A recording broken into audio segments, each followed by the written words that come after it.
Buenas noches a todos, ¿cómo andan? Feliz día. Vamos a dar comienzo a la reunión del día de hoy en el mensaje.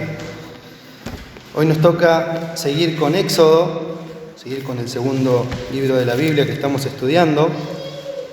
Vamos a leer el capítulo, por si alguien no lo leyó. Recordemos que el sábado pasado yo no estuve y no hubo grabación, así que no estoy al tanto del mensaje de Agustín, pero me dijeron que fue una repetición y fue Joaquín quien continuó el miércoles. Así que vimos el capítulo 7 donde comenzaron ya estas credenciales que Dios demostró para poder liberar al pueblo de Israel mediante Faraón, que no los quiere dejar salir, y vimos la plaga de la sangre. Y ahora, como decía mi papá, vamos a ver 3 plagas más. Dice Éxodo capítulo 8, versículo 1. Entonces Jehová dijo a Moisés: entra en la presencia de Faraón y dile: Jehová ha dicho así, deja ir a mi pueblo para que me sirva. Y si no lo quisieses dejar ir, he aquí yo castigaré con ranas todos tus territorios. Y el río criará ranas, las cuales subirán, entrarán en tu casa, en la cámara donde duermes, y sobre tu cama, y en las casas de tus siervos, en tu pueblo, en tus hornos y en tus artesas. Las ranas subirán sobre ti, sobre tu pueblo y sobre todos tus siervos. Verso 5. Y Jehová dijo a Moisés: di a Aarón, extiende tu mano con tu vara sobre los ríos, arroyos y estanques, para que haga subir ranas sobre la tierra de Egipto. Entonces Aarón extendió su mano sobre las aguas de Egipto, y subieron ranas que cubrieron la tierra de Egipto. Verso 7. Y los hechiceros hicieron lo mismo con sus encantamientos, e hicieron venir ranas sobre la tierra de Egipto. Entonces Faraón llamó a Moisés y a Aarón y les dijo: orad a Jehová para que quite las ranas de mí y de mi pueblo, y dejaré ir a tu pueblo para que ofrezca sacrificios a Jehová. Verso 9. Y dijo Moisés a Faraón: dígnate indicarme cuándo debo orar por ti, por tus siervos y por tu pueblo, para que las ranas sean quitadas de ti y de tus casas, y que solamente queden en el río. Y él dijo: mañana. Y Moisés respondió: se hará conforme a tu palabra, para que conozcas que no hay como Jehová nuestro Dios. Y las ranas se irán de ti, de tus casas, de tus siervos y de tu pueblo, y solamente quedarán en el río. Entonces salieron Moisés y Aarón de la presencia de Faraón, y clamó Moisés a Jehová tocante a las ranas que había mandado a Faraón. E hizo Jehová conforme a la palabra de Moisés, y murieron las ranas de las casas, de los cortijos y de los campos. Y las juntaron en montones, y apestaba la tierra. Pero viendo Faraón que le había dado reposo, endureció su corazón, y no los escuchó como Jehová lo había dicho. Seguimos, verso 16, otra plaga más.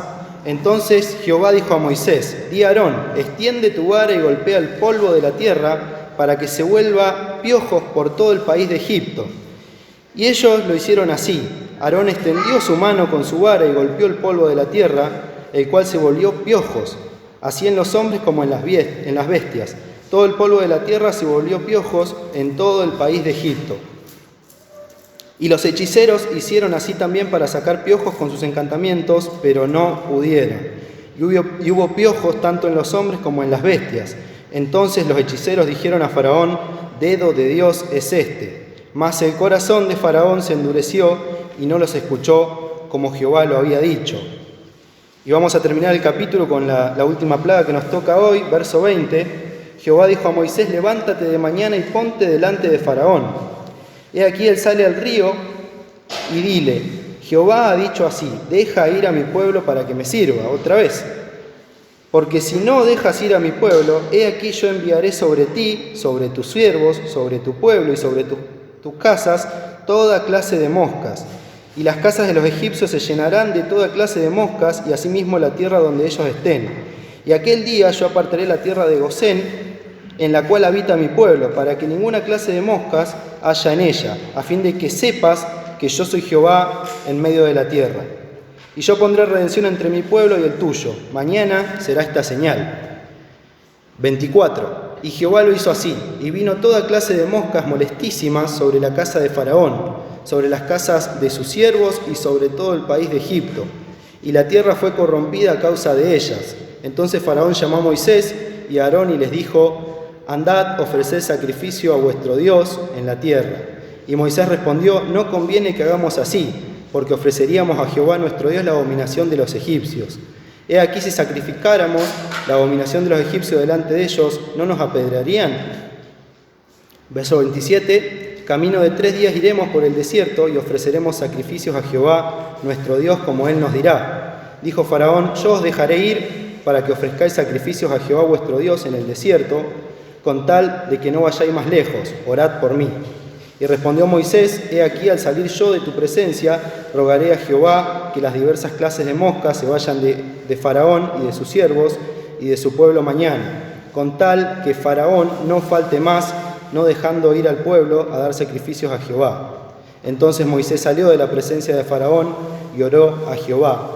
Y Jehová hizo conforme a la palabra de Moisés y quitó todas aquellas moscas de Faraón, de sus siervos y de su pueblo, sin que quedara una. Verso 32: mas Faraón endureció aún esta vez su corazón y no dejó ir al pueblo.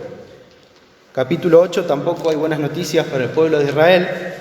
En el capítulo 7 nos hablaban los hermanos. En el verso 3 dice el Señor: y yo endureceré el corazón de Faraón y multiplicaré en la tierra de Egipto mis señales y mis maravillas. 7, verso 11. Entonces llamó también Faraón sabios y hechiceros, e hicieron también lo mismo los hechiceros de Egipto con sus encantamientos. En este caso, que Aarón había puesto su vara y salió la culebra, y los hechiceros hicieron lo mismo. Esta fue la primera imitación en el capítulo 7, imitación porque no era lo mismo, no es igual, fue una imitación de estos hechiceros, de estos encantadores, que quisieron imitar y tratar de que parezca lo mismo. Por ahí el pueblo de Israel piense que el Señor, los milagros que hacía mediante Moisés y Aarón, los hechiceros lo podían hacer igual, y iba a ser igual, y entonces ¿qué ganamos con eso? Si es lo mismo. Y la segunda imitación, el verso 22 del capítulo 7, cuando se convirtió el agua en sangre, dice 22: y los hechiceros de Egipto hicieron lo mismo con sus encantamientos, y el corazón de Faraón se endureció y no los escuchó, como Jehová lo había dicho. Y la tercera imitación la encontramos en el capítulo que leímos recién, el verso 7, en la plaga de las ranas, que dice que los hechiceros también volvieron a hacer lo mismo con sus encantamientos e hicieron venir ranas sobre la tierra de Egipto. Pero cuando ya pasamos a la plaga de los piojos, me parece que el poder de estos encantamientos quedó un poco limitado. Capítulo 8, versículo 16 dice: entonces Jehová dijo a Moisés: di a Aarón, extiende tu vara y golpea en el polvo de la tierra para que se vuelva piojos por todo el país de Egipto. Y ellos hicieron así. 18. Y los hechiceros hicieron así también para sacar piojos con sus encantamientos, pero no pudieron. Entonces los hechiceros dijeron a Faraón: dedo de Dios es este. Hasta aquí llegó el poder de Janes y Jambres, de estos hechiceros, que con este intento de imitación llegaron hasta acá. Y ahí tuvieron que reconocer: dedo de Dios es este. Pero Faraón, aún así, como lo había dicho el Señor, endureció su corazón. Vamos, como leímos también el miércoles, a 2 Timoteo. No perdamos, dejemos marcado Éxodo. 2 Timoteo, capítulo 3.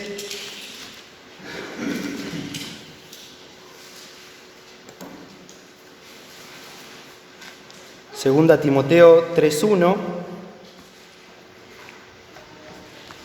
dice: también debes saber esto, que en los postreros días vendrán tiempos peligrosos, porque habrá hombres amadores de sí mismos, avaros, vanagloriosos, soberbios, blasfemos, desobedientes a los padres, ingratos, impíos, sin afecto natural, implacables, calumniadores, intemperantes, crueles, aborrecedores de lo bueno, traidores, impetuosos, infatuados, amadores de los deleites más que de Dios, que tendrán apariencia de piedad, pero negarán la eficacia de ella. A estos evita. Entonces, el verso 8 dice: de la manera que Janes y Jambres resistieron a Moisés, estos eran los encantadores, los hechiceros, así también estos resisten a la verdad, Estos son los que nombra en la lista. Pablo a Timoteo. Así también estos resisten a la verdad, hombres corruptos de entendimiento, réprobos en cuanto a la fe, reprobados en cuanto a la fe. Entonces, Janes y Jambres, estos hechiceros, estos sabios, entre comillas, estos encantadores, tuvieron una posición para con Moisés, con el Señor, que consistía en imitar. Y nada más que en imitar, porque ellos no volvieron el agua en sangre al agua normal. Ellos no pudieron tampoco crear vida con los piojos y se quedaron ahí. Fue muy limitado. Dice el 3.5 dice, estos hombres, los de la lista, tendrán apariencia de piedad. Tendrán apariencia de que es lo mismo, de imitación, pero negarán la eficacia de ella. Y la eficacia de la piedad implica el reconocimiento de los derechos de Dios. La eficacia de la piedad, de este apartamiento, la santidad de esto, que yo me dedico al Señor, me someto al Señor al 100%, reconozco que Él es la autoridad, reconozco que Él es mi Dios. Esta eficacia, que es lo que produce el efecto deseado, nos decía Joaquín, implica el reconocimiento de los derechos de Dios, implica el reconocer que Dios está en primer lugar. Y es muy distinto a la apariencia, porque la apariencia permite vivir sin someterse a Dios. La apariencia me permite demostrar que yo vengo a las reuniones, me permite vivir una religión, no una relación con el Señor. La apariencia no sabe lo que significa abandonar al mundo completamente. Como decía, viven en una constante religión, de venir a las reuniones, por ejemplo, pero después en la semana me amoldo al mundo. Entonces, leímos ahí en Éxodo, cuando los hechiceros no pudieron volver a crear estos piojos, dijeron que dedo de Dios es este, reconocieron el poder de Dios, que con esto no podían. Y ese mismo poder de Dios que avergonzó, que burló a estos encantadores, que los puso en su lugar, donde están, que eran solo una imitación, también anticipó la situación de Faraón. Leíamos el 7, verso 3. Yo endureceré el corazón de Faraón y multiplicaré en la tierra de Egipto mis señales y mis maravillas. El hombre que rechaza la luz, que rechaza al Señor, es entregado al endurecimiento de corazón. Tenemos que recordar que nosotros tenemos libre albedrío para decidir si yo quiero seguir al Señor, si quiero aceptar al Señor en mi corazón o no. Entonces, el hombre que conoce la verdad, que ha escuchado la verdad y la rechaza, es entregado al endurecimiento de corazón. Dios lo abandona a sí mismo y bueno, hace lo que quiera. Ya escuchaste varias veces, ya sabés lo que es el Señor en tu vida, o quizás la persona que se está apartando o está fría, y es entregado al endurecimiento de corazón. Faraón y su corazón estaba en una constante oposición a hacer que no se cumpla la voluntad del Señor, a no dejar ir al pueblo del Señor. La verdadera inclinación del corazón de Faraón era oponerse a Dios con todas sus fuerzas. Y como vimos en el capítulo 7, vemos en el capítulo 8 y vamos a seguir viendo hasta que terminen las plagas, él tuvo una luz, él tuvo alguien que le dijo, dejá ir al pueblo, tuvo las plagas, que yo creo que desde la primera ya no hubiéramos dado cuenta, desde la vara, y endureció su corazón porque Satanás se apoderó de él, y él no quería que el Señor cumpla el propósito. Pero sabemos que Dios lo sabe todo y es todopoderoso, dedo de Dios es este, y tenía que seguir hasta poder, que lo vamos a ver más adelante, cumplir con el propósito que era libertar al pueblo de Israel. Tuvo una oportunidad, tuvo luz abundante para arrepentirse Faraón y dejar ir al pueblo, pero no lo hizo. Leímos también que ni con la culebra, ni con todo cubierto de sangre, ni con los piojos, ni las ranas, ni las moscas, dejó ir al pueblo. Pero conocía, porque pidió oración para que el Señor quite estas plagas. Es decir, que conocía el poder de Dios. Pero estaba en una oposición y estaba con un corazón tan endurecido que, a pesar de que dijo, oren por mí, yo voy a dejar ir a su pueblo, no lo hizo, no cumplió con su palabra. Entonces Dios lo abandonó a sí mismo y Satanás se apoderó de él. Y el consejo que el Señor nos da en este capítulo es que espero que no me esté sucediendo a mí, que no nos esté sucediendo a nosotros, esto de vivir una vida en apariencia y no en eficacia, Esto es tanto como para el que no se ha decidido aceptar al Señor, como para los creyentes que por ahí tenemos constantes tentaciones a deshonrar al Señor, a no dejar su nombre bien en alto, a rechazar esta luz, conociendo la verdad como Faraón. Y nos compete a nosotros vivir una vida en eficacia de esta piedad, de esta santidad, de este apartamiento del pecado, y no negando la eficacia de ello. Y yo me preguntaba entonces, si yo debo vivir una vida no en apariencia, sino en eficacia, una vida de verdad como cristiano, como pequeño Cristo, me preguntaba qué era la vida, qué es la vida para nosotros, o qué es la vida en general. Y eso lo encontramos en Santiago. Santiago capítulo 4.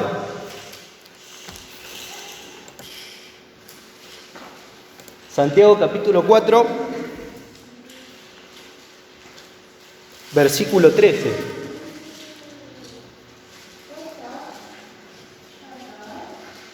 Dice Santiago 4:13, vamos ahora, los que decís hoy y mañana iremos a tal ciudad y estaremos allá un año, y traficaremos y ganaremos, cuando no sabéis lo que será mañana, porque ¿qué es vuestra vida? ¿Qué es mi vida? Ciertamente es neblina que se aparece por un poco de tiempo y luego se desvanece. Entonces, ¿qué es la vida? La vida es corta, la vida es temporal, la vida es como neblina, es fugaz, se aparece por un poco de tiempo y luego se desvanece. No sabemos hasta dónde va a llegar nuestra vida aquí terrenal. Y sabemos que la vida es corta, pero demos vuelta a la página en 1 Pedro 1:24, dice 1 Pedro 1:24, porque toda carne es como hierba, y toda la gloria del hombre como flor de la hierba. La hierba se seca y la flor se cae, mas la palabra del Señor permanece para siempre. Tenemos la vida que es corta, pero la palabra de Dios, el dedo de Dios, el poder de Dios permanece para siempre. Y este mismo Dios que estaba con Moisés, que estaba con Aarón, que estaba tratando de que Faraón entienda, pero seguía endureciendo su corazón, el mismo dedo que burló, que dejó en vergüenza, que mostró la limitación del poder de estos hechiceros, Él es el mismo Dios que hoy nos está diciendo que la vida es corta. Entonces la pregunta es, ¿cómo la estamos viviendo? ¿Nuestra vida es una apariencia o es eficacia de la piedad? Les voy a leer, no lo busquen, en Juan 10:10, no se vayan de Éxodo. Dice Juan 10:10, el ladrón no viene sino para hurtar y matar y destruir. Yo he venido para que tengan vida y para que la tengan en abundancia, dice el Señor. Y volviendo a Éxodo, me preguntaba en el capítulo 8 en qué constaron estas tres imitaciones de los encantadores. Y constaron en la potencia del diablo, en la muerte, en la impureza, las serpientes, la sangre, las ranas. Por estos medios, estos encantadores resistieron a Moisés, resistieron a la verdad. Entonces nosotros estamos dejando al mundo apoderarse de nuestra vida, estamos viviendo una constante apariencia, que eso nos aleja más y más del Señor y nos hace resistir al Señor tarde o temprano. Entonces, el ladrón no viene solo para matar, hurtar y destruir. Estos hechiceros tuvieron 3 imitaciones y hasta ahí llegaron. Pero el Señor vino para darnos vida y vida en abundancia. Dice el verso 18 del capítulo 8, y los hechiceros hicieron así también para sacar piojos con sus encantamientos, pero no pudieron. Entonces dijeron a Faraón, dedo de Dios es este. Esta cuarta señal requería de la potencia creadora, requería de ese poder de Dios que burla la naturaleza, que era la manifestación de la vida. Y los hechiceros en este caso ya se vieron confundidos y exclamaron, dedo de Dios es este. Entonces el consejo es que no le creamos la mentira al mundo, no le creamos la mentira al diablo, de que se puede vivir una vida normal, una buena vida, como la llaman ahora. ¿Y qué quiere decir esto? Que podemos vivir una vida en apariencia. Y no podemos, porque Dios es un Dios celoso. ¿Qué comunión tiene la luz con las tinieblas? Ninguna. Entonces, o estamos con el Señor y nos sometemos al Señor en una vida completamente eficaz, a la piedad, o realmente estamos en una apariencia y hacemos las cosas porque nos salen, que no tiene que ser así. La mentira del mundo es vivir una vida de diversión, de seguir a nuestro corazón, de estar con la persona que tu corazón decida, sin importar roturas de familias completas, que sabemos que todo eso a la larga termina mal. Como los encantadores pudieron imitar solo 3 veces y a la cuarta fueron limitados, ¿cuánto creemos nosotros que podríamos estar lejos de Dios, haciendo nuestra propia vida, sin importar lo que creímos una vez que Él hizo por nosotros? Y no va a ser por mucho tiempo. El Señor vino a este mundo para darle un sentido a nuestra vida, murió por nosotros y nosotros, los que ya hemos aceptado, gozamos hoy de esta salvación y nos compete glorificar el santo nombre del Señor en una vida con eficacia. El mundo nos ofrece una buena vida, con el Señor gozamos una nueva vida. El mundo nos ofrece buscar el amor mediante nuestro corazón, el cual es engañoso, nos dice la Biblia, y el Señor nos ofrece amor de verdad, porque Él murió por nosotros. El mundo nos ofrece tranquilidad momentánea y el Señor nos ofrece una paz duradera. Vamos a Juan 14.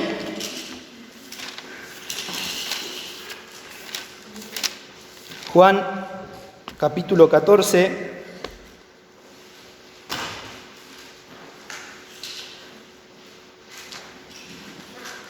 Versículo 1, dice Juan 14:1: No se turbe vuestro corazón, creed en Dios, creed también en mí.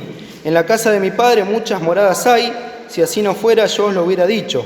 Voy pues a preparar lugar para vosotros. Y el verso 27 dice: La paz os dejo, mi paz os doy, yo os no la doy como el mundo la da. No se turbe vuestro corazón, ni tenga miedo. El mundo nos ofrece felicidad de acuerdo a mi situación sentimental o mi situación económica. El Señor nos ofrece gozo eterno.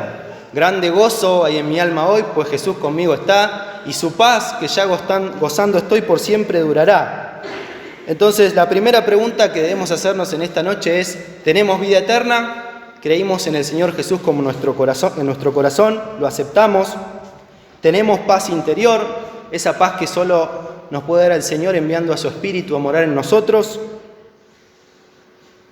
¿Sabés que el dedo de Dios está con vos? Su poder te acompaña constantemente. Y les voy a leer en 2 Corintios, no lo busquen. Dice 2 Corintios 6:2: Porque dice: en tiempo aceptable te he oído, y en día de salvación te he socorrido. He aquí ahora el tiempo aceptable, he aquí ahora el día de salvación. Y el futuro no es nuestro. Si no aceptamos al Señor aún, hoy es el tiempo aceptable, porque ese mismo dedo de Dios que nos cuida, que acomoda todas las cosas, también es el mismo dedo de Dios que va a juzgar a los que no han creído o no creen en su palabra. Y como sabemos, el mañana no es nuestro, no sabemos qué va a pasar cuando salgamos de la chacra en la ruta. Dios quiera que no pase nada, pero no sabemos. Así que es mejor asegurar nuestro futuro y poder tener una vida con el Señor. Y para ir terminando, debemos saber que si somos sus hijos, que si creemos en el Señor, para nosotros también la vida es corta. Si busquemos Romanos 12.